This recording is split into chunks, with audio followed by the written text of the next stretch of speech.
Bom dia. Essa paraxá, agora ela começam as histórias, mais aventuras dentro da leitura semanal. A gente passou o livro inteiro de Vaikra, praticamente falando sobre regras, leis, korbanot.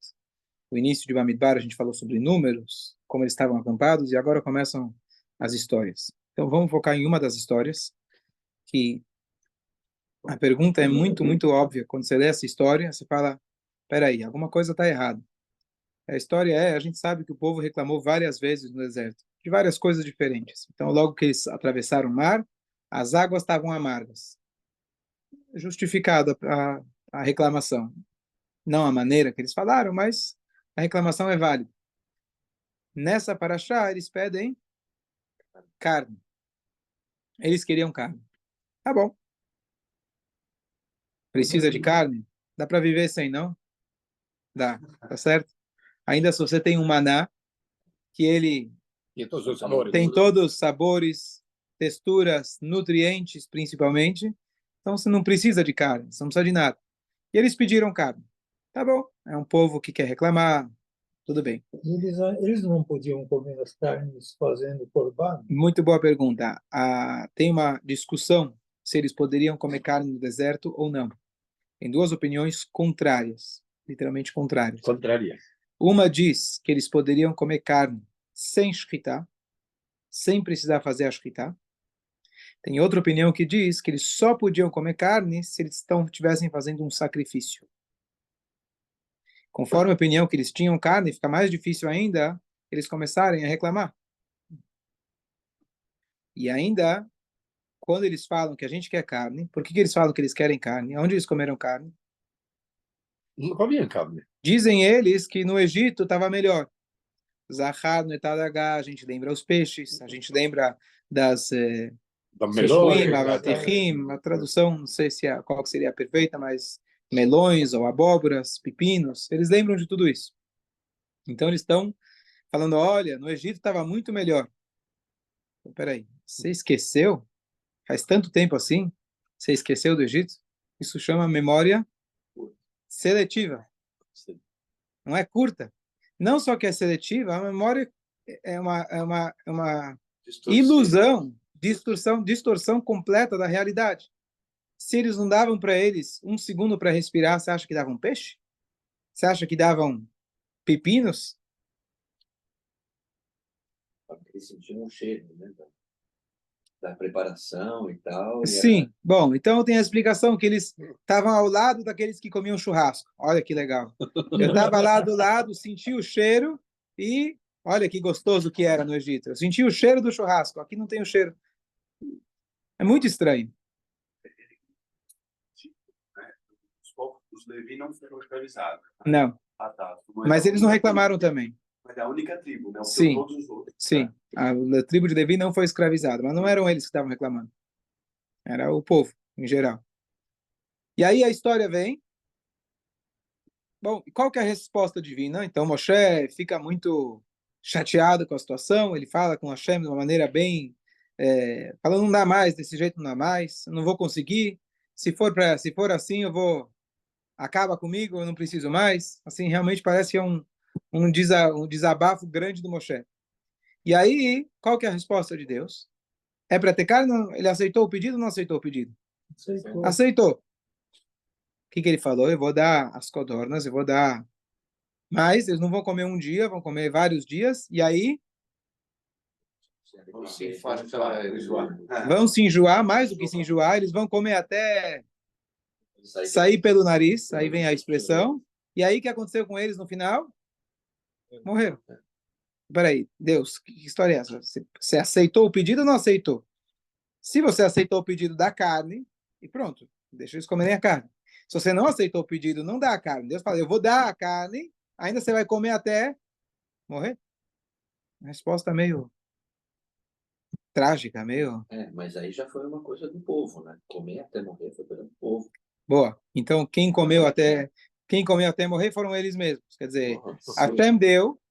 Se alguém conseguiu comer sem, tipo, com consciência, Se alguém conseguiu comer com consciência, como diz, na verdade, a pessoa deve comer carne se ele tem condições, o Shabat minimamente, mas se ele tem condições, ele pode comer mais, mas não é de manhã, de tarde, à noite, quando os europeus, os nossos antepassados chegaram nas Américas, especialmente em Nova York, Estados Unidos, né, onde você come hambúrguer de manhã à noite, a carne 2 vezes por dia, carne era 1 vez por mês, certo? Mas Então, pode ser que Deus tirou o livre-arbítrio deles para eles quererem comer carne o tempo por que todo. Deus faria isso? Porque Deus não concordou com essa reclamação. Tipo, Paró, Deus tirou o livre-arbítrio, endureceu o coração deles, igual do Paró. Não, é uma hipótese. Uma hipótese, porque entendi. É complicado imaginar que a pessoa vai comer tanto até morrer. A pessoa se sente mal antes disso. Olha, infelizmente, eu contei para vocês outro dia que eu tinha um professor de história, eu não lembro nada da história, eu lembro que falava dos índios, não lembro muita coisa, mas eu lembro que ele falou que como ele fazia para ir num rodízio de carne no final de semana. Ele falava, eu jejuava na sexta, tomava um monte de água a noite inteira para inflar, depois, dia seguinte, estava pronto para comer, para dar prejuízo para o dono do. Então, o ser humano, quando não está direcionado, se comporta igual uma besta. O pior, porque a besta, ela vai comer até satisfazer.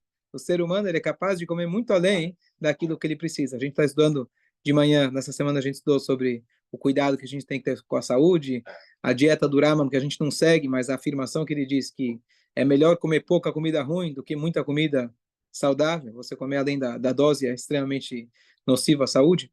Então, vamos lá.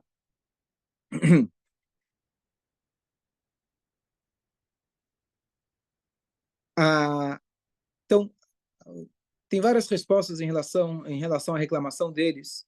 Uma delas é que o último ano que eles estavam no Egito, eles estavam muito cômodos. Porque começaram as Makot. Tem discussão quando exatamente se eles receberam as primeiras Makot também ou não, mas chegou um momento onde eles estavam tranquilos. Eles estavam no Egito. Os egípcios já, em algum momento, no começo, começaram a apertar a escravidão, mas depois começaram as pragas. Com certeza, durante as pragas, os Yehudim não tinham alguém em cima deles, né? Eles estavam ocupados com os sapos, com o sangue, eles então estavam tranquilos. O Midrash, a Gemara traz para a gente que quando eles iam pegar a água do poço, vinha um monte de peixe. Então, Zahar no Etadagá, a gente lembra do peixe. Então, talvez eles estivessem lembrando desse último ano. Então, você lembra só aquelas coisas boas. Quando eles comeram carne, pera e pensa, está na Torá, Corban Pesach. Então, logo antes de ir embora, eles comeram carne. Mas o curioso aqui, que quando eles falam, a gente lembra do peixe, dá carne para a gente.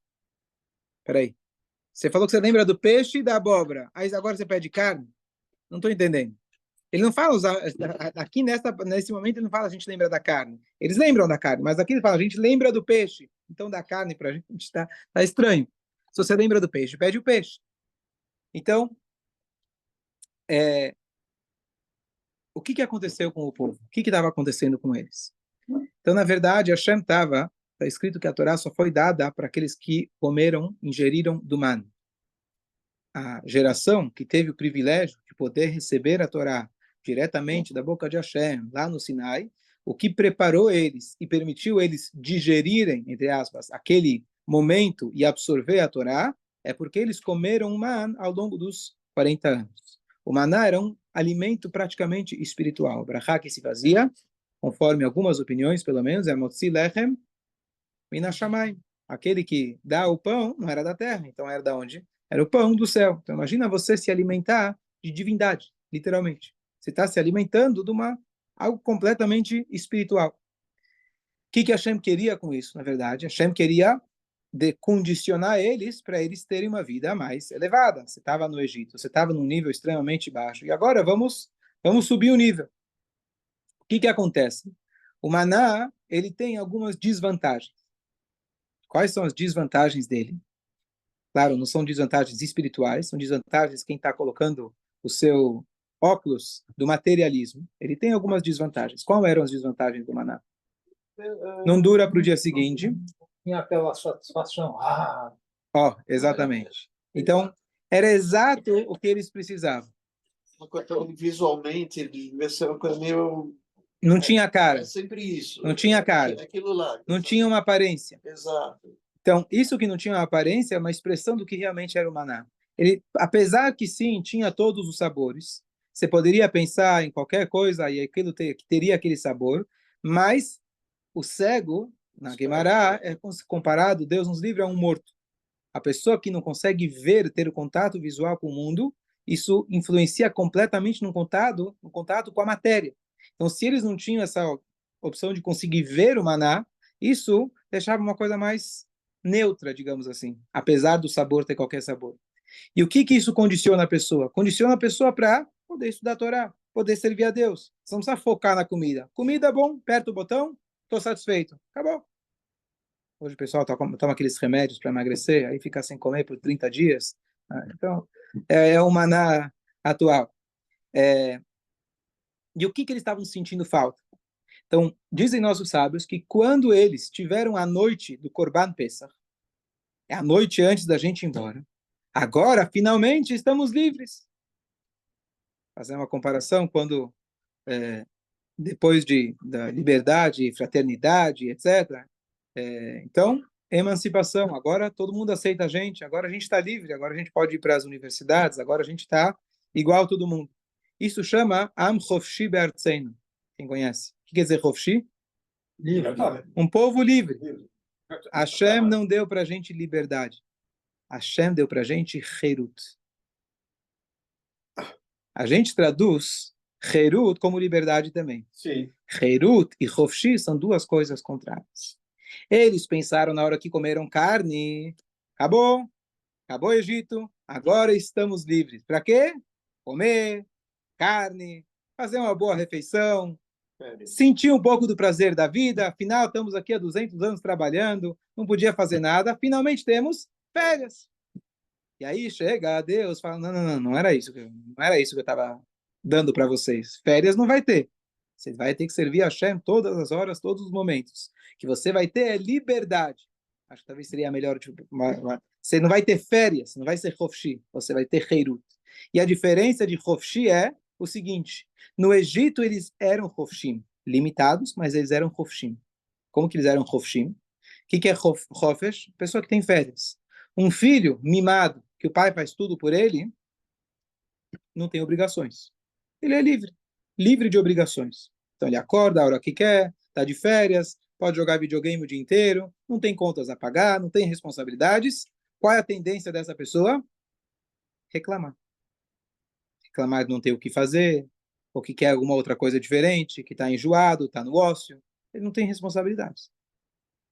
No Egito, eles tinham um limite. Você tem que trabalhar de dia, você tem um monte de coisa, mas eles sabiam que amanhã de manhã vai ter a matzá, era a matzá que eles comiam. Mas vai ter a matzá. Não adianta, eu não vou trabalhar, não vou ganhar mais. O que eu fizer, eu vou ganhar igual. O meu pãozinho está garantido para o dia seguinte. E a pessoa, depois de muitos anos de escravidão, se acostuma, ele acha que é o normal. Mas ele não tem obrigações. Um escravo não tem direito, ele não tem autonomia para nada. Ele não tem que pagar contas também. Isso é Chofshi. Eles esperavam que quando Deus tirou eles do Egito, bom, eu tinha Chofshi um pouquinho, agora, finalmente, eu vou poder ter férias. Eu não vou continuar sem pagar contas. Eu vou continuar sem obrigações e não tenho que pagar nada por isso. Por isso eles falam, que a gente comia em Mitzrayim, Hinam, que quer dizer de graça. De graça, literalmente, não precisava pagar. E Hinam, na mitzvot. Eu não tinha mitzvot. Não tinha obrigações. O maná fala, não, só cai nesse dia, não cai no outro, não posso guardar para o dia seguinte, no Shabat tem que pegar 2. Não tinha, me dá a comida e está acabado. Não quero essa história. Então, quando eles estavam saindo do Egito, eles estavam imaginando Chofshi, pelo menos alguns queriam férias. E Hashem falou, nunca ofereci férias, eu ofereci liberdade. A liberdade é para alguém que tem responsabilidades, que ele tem que pagar as contas, e ele tem uma vida onde ele pode escolher como ele vai assumir essas responsabilidades. Confiar em Hashem, é o que o Maná fazia eles exercitarem todo dia, olha, amanhã vai cair de novo. Saber que não precisa se preocupar, que a Hashem está aí, mas ao mesmo tempo, você precisa pagar por isso, você precisa fazer mitzvot. Se você é um tzadik, vai cair na tua porta. Se você é um tzadik, vai vir pronto. Se você é mediano, vai ter que esquentar no micro-ondas. vai ter que buscar lá na esquina, na padaria. Se você era araxá, tinha que buscar no vizinho, lá longe, na cidade vizinha, e ainda tinha que fazer a massa, cada um de acordo com... Então, você tinha um pagamento proporcional, mesmo no próprio maná. E esse foi o grande erro do povo. E quando você está Hofshi, você começa a reclamar. E por isso, diz o Rabino Jonathan Sachs, que o povo ficou 40 anos no deserto. Demora 40 anos e mudar uma geração para você conseguir sair da mentalidade escrava. A mentalidade escrava é: eu não tenho responsabilidades. E aí dá para entender o que eles estão reclamando tanto. A memória deles é seletiva. Não só que é seletiva, eles vivem numa imaginação. E não comiam carne. Tá bom, comeram uma vez. Eles, quando você reclama, você inventa coisa. Você fala, ó, lembro do peixe. Ah, então, quer peixe? Não, não, quero carne. Eu não estou entendendo. Você quer peixe ou você quer carne? Você lembra do peixe ou você quer a carne? Você quer reclamar, você quer encher a paciência, é isso que você quer. Você não tem o que fazer da vida, você não tem nada para fazer, você não tem obrigação nenhuma. O que você vai fazer? Sentar e reclamar.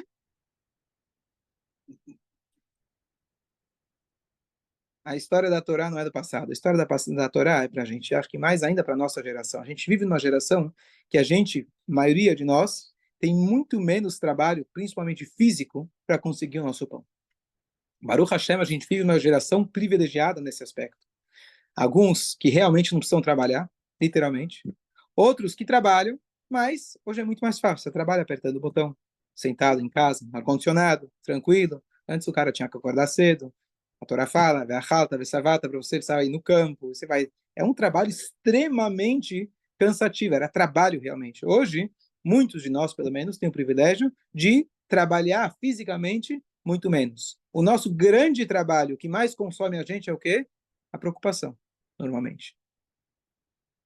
É a preocupação que diz, hoje eu tive um dia cansativo. O que você fez? Estava sentado lá no teu escritório, apertando o botão.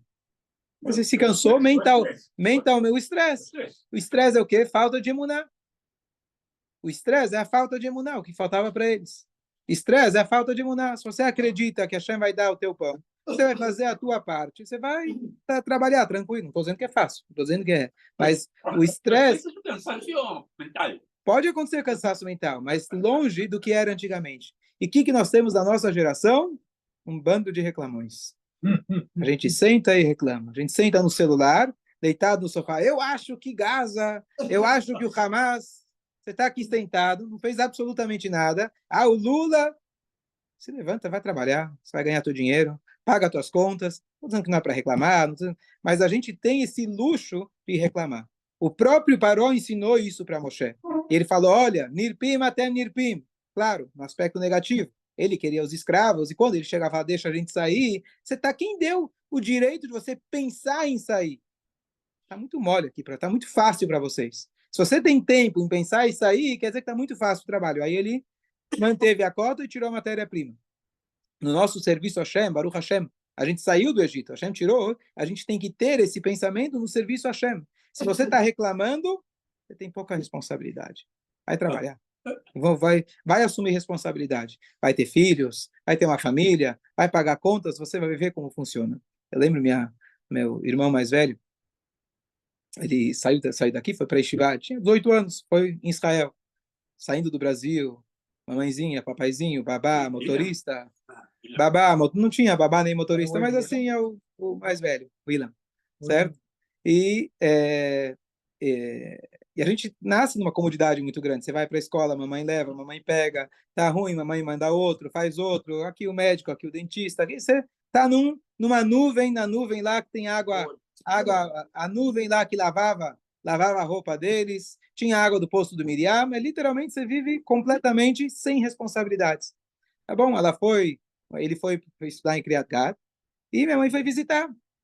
Minha mãezinha preocupada, não sei se ela está ouvindo aqui, mas está aqui ouvindo isso. Preocupada, ela me contou, não estou criticando, pelo contrário, estou preocupada com o filho. Ela vai lá conversar com o professor, com o rabino, olha, como está meu filho, como não está. Ele comentou que ninguém convida ele para o Shabat. Você está lá sozinho, você não tem família ao lado, as pessoas ninguém convida. Ela vira e fala, pode me corrigir depois, querida, aqui com 18 anos, os moleques estão na tzavá. Está lá em Gaza, sacrificando a vida dele, acabou, cresce. E é isso que a gente precisa. ela comentou isso, acho que foi uma lição, né? Uma lição para a gente. Claro, a gente quer dar essas condições para os nossos filhos até certo ponto. E a gente dá isso para eles. E é essencial, a criança nasce, cresce dentro do útero, com tudo aquilo que ele precisa. Mas todo o objetivo é para que quando ele cresça, vai tirar as fraldas. Quando ele cresça, ele vai ter que pagar as contas sozinhos. E não é, a gente não está procurando liberdade. A gente não está procurando, desculpa, férias, folga. A gente está procurando a verdadeira liberdade. Liberdade vem com responsabilidades. E essa é a grande mensagem. E olha que interessante, uma coisa muito bonita, muito curiosa, que está escrito que o nome, aqueles que comeram da carne, abusaram, etc., eles morreram. Lá dentro, Deus nos livre. E o lugar se chama Kivrot Hatava. Kever significa o túmulo do Tava, do desejo. O túmulo do desejo. Por que o túmulo do desejo? Deveria ser o túmulo daqueles que desejaram. Em hebraico, Kivrot Hamitavim. Aqui foram enterrados aqueles que fizeram muito. O que quer dizer Kivrot Hatava? Na verdade é o seguinte, quando eles tinham um maná, eles tinham tudo em questão alimentar. Até o sabor. Ibérico. O que Ibérico também. quer dizer? É medicamento. Já estava junto. Não precisava, tinha todos os nutrientes. Tinha todos os nutrientes, ótimo. O que faltava para eles? O desejo. Não tinha, acordava, agora estou querendo aquele steak. Ai, que vontade que eu tenho. Estava tudo já saciado. Eles estavam com desejo de ter desejo. Às vezes o Yetzer Hará coloca na gente grande desejo. A gente se segura, serve a Hashem e passa. Você fala, poxa, que pena, né? Estava tão legal, eu queria realizar aquele desejo. Passou, Baruch Hashem. Eles tinham 40 anos quando eles poderiam estar livres dessas distrações do instinto natural nosso, que às vezes tem um desejo que toma conta, que a gente permite tomar conta da nossa cabeça. E eles devagaram, a gente quer ter o desejo. Eu como maná, mas não com aquele prazer. Não é só o prazer da hora, aquele prazer de antes. Chegar com vontade para... Eu não chego com vontade para comer. Triste, né? Se você está comendo, está se alimentando, não precisa daquela vontade. E quando Hashem fala, sabe o quê? Que por que Hashem deu a carne? Ou você dá a carne, não dá a carne. Se dá a carne para eles comerem demais, Hashem, na verdade, não dá castigo. Ele dá consequência natural das nossas atitudes. Então, o que Hashem ele fez? Você tem o desejo de ter o desejo? Você quer carne? Eu vou te falar o que acontece quando alguém tem esse desejo. Nunca vai se saciar. Oev kesef, lo isba kesef. Quem quer dinheiro, quem ama dinheiro, o dinheiro nunca vai ser suficiente para ele. Isso funciona para qualquer coisa física. Você quer ter o desejo, você nunca vai conseguir satisfazer aquele desejo. Momentaneamente, a próxima você vai querer mais, e mais, e mais, até que você morre de overdose. Deus nos livre. Overdose aqui foi a carne. Mas a gente morre de overdose, além não só de químicos, etc., as overdoses de fazer tudo aquilo que nosso Yetzer Hará deseja. E aquilo vai consumindo a gente em termos alimentares e todas as áreas físicas da vida. Quando a gente abusa, a gente faz mais daquilo que a gente precisa. Kivrot Atava. Eles tiveram que enterrar o desejo. Ficou uma lição para a eternidade que eles precisaram enterrar esse desejo. Precisavam falar que não é isso que Hashem quer da gente. Não é enterrou aqueles que... Não estão falando da pessoa, daquele que desejou. Isso não importa. Kivrot Atava. Lá é onde eles enterraram o desejo. Ou seja, entenderam que eu não preciso cultivar o desejo. Eu tenho o desejo, Hashem colocou na gente, e eu preciso usar ele de maneira correta. Se eu não tiver vontade de comer, fica complicado. Fica complicado. Então, Hashem me deu a vontade, mas eu preciso saber que essa vontade tem que estar direcionada para eu comer, mas não permitir que a vontade vai tomar conta de mim. Essa é a mensagem. Chaves, fala. Uma coisa, aliás,